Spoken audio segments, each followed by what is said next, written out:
I'm, for example, I'm in Los Angeles, which has been in lockdown for weeks. Yesterday, I spoke to a customer who was in Virginia, and their governor just kind of started putting stuff in place about like 2 or 3 weeks ago.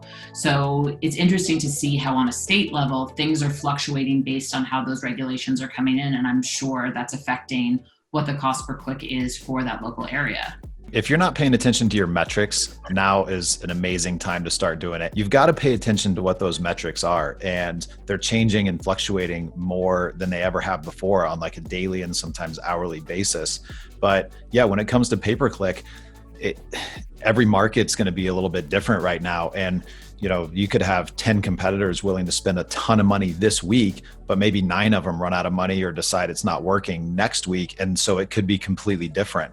So now's a great time to just be watching your metrics, work closer with your company. I know like our team and Chris's team, we're doing double time on pretty much every account right now because it changes so fast. So, at least I don't have one specific answer of why, or where cost is fluctuating the most. It just changes. So you just got to watch it. And then to Megan's point, watch your internal booking rates too, because those are going to change, right? The type of call that's coming in, those can fluctuate as well. So make sure your CSR team has what they need to be closing the leads that are coming in. Because even if you're paying $150 a lead, that might be okay right now because it keeps people busy on your team.